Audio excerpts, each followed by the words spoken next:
Empezamos el capítulo de enfermedades inflamatorias del colon. Entre ellas, las más significativas son la colitis ulcerosa y la enfermedad de Crohn, que tienen sus diferencias tanto de evolución como, por otro lado, bastante similitud de imágenes, y están clasificadas como las enfermedades inflamatorias no infecciosas y hasta, si se quiere, de etiología desconocida del colon. La mayoría de los pacientes con enfermedad infecciosa intestinal pueden explorarse mediante el estudio varitado a doble contraste, pero en los pacientes con clínica aguda o diarrea severa deben modificarse por la preparación intestinal previa a este tipo de estudios. Así que habría que evaluar un poquitito la clínica, más que nada como el paso previo a la indicación del tipo de exámenes imagenológicos recomendables. La ultrasonografía, la ecografía no es eficaz por el aire que normal y habitualmente se encuentra dentro del tubo digestivo, y la tomografía computarizada debe considerarse como una técnica complementaria a los estudios varitados. Conclusión, sigue siendo el estudio varitado a doble contraste la técnica imagenológica de elección en casos de estas dos patologías que acabamos de mencionar, la colitis ulcerosa y la enfermedad de Crohn.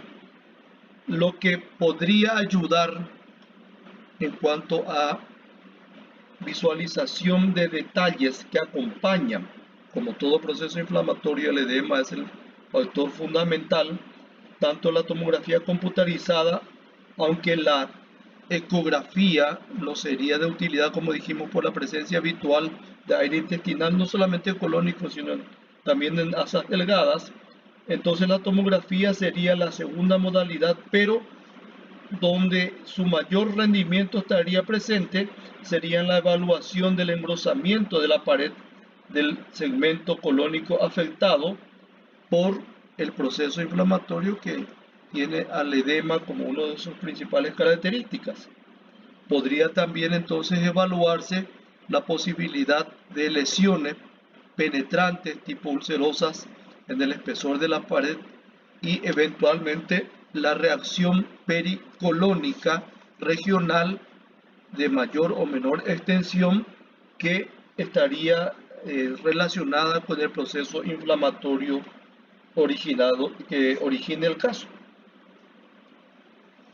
La colitis ulcerosa se caracteriza por episodios de exacerbación y remisión alternadas. El recto es afectado casi siempre con una afectación del colon proximal variable, pero por contigüidad.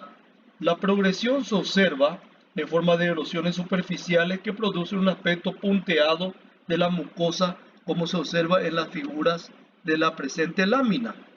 Ese patrón mucoso finamente granuloso es uniforme, y la progresión entonces en extensión es variable, pero no se reduce a un segmento corto este tipo de afectación detectable por el estudio varitado a doble contraste. En la colitis ulcerosa crónicamente activa y de larga evolución, se observa una pérdida de las obstrucciones, estrechándose todo el colon afecto, produciéndose un acortamiento y desaparición de los hallazgos clásicos de las obstrucciones y de las ondas de contracción funcional, presentándose como lo que conocemos un colon en tubo rígido. Esta ya sería una etapa muy avanzada de la afectación, en donde las lesiones altivas agudas van siendo sustituidas o reemplazadas por tejido cicatrizal, que son los responsables de este aspecto rígido tubuliforme del colon inicialmente afectado. El recto normalmente también afectado, por eso que se llama colitis ulcerosa, pero de predominio a nivel de la ampolla rectal, sigmoides y descendente distal. El recto puede estar estrechado y por lo tanto tiene poca capacidad de distensibilidad reducida que ocasiona a veces entonces una relativa incontinencia o sensación de evacuación, digamos, urgente y frecuente. Las estenosis benignas que podrían visualizarse en los segmentos afectados aparecen igual que en las neoplasias también cuando el proceso llega a tener una evolución larga en el tiempo. Las estenosis son más frecuentes a nivel de encima y las neoplasias de colon, sobre todo en los pacientes con colitis total de más de 10 años de evolución, es bastante frecuente en su aparición. En cuanto a la enfermedad de Crohn, es un proceso crónico con episodios agudos de exacerbación, igual también de su forma evolutiva de la colitis ulcerosa. La naturaleza transmural de esta enfermedad explica su tendencia a la formación de fístulas y de estenosis, es decir, la afectación de todo el espesor parietal colónico es un poquitito más acentuada en la enfermedad de Crohn que en la colitis ulcerosa. Aproximadamente el 15% de los pacientes tiene una afectación exclusivamente colónica. Rara vez se acompaña de que este proceso tenga una simultaneidad con la afectación del ileón terminal.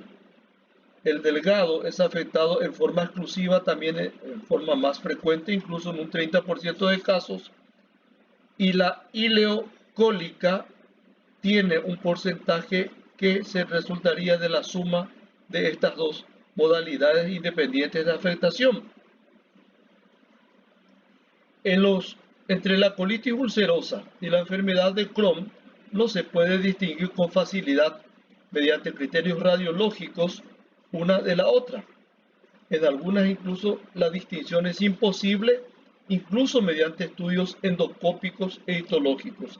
Así que son procesos imagenológicos de etiología diferente, pero de mucha similitud en cuanto al mecanismo de evolución y en cuanto a las imágenes que pueden mostrar este tipo de procesos inflamatorios no infecciosos del colon.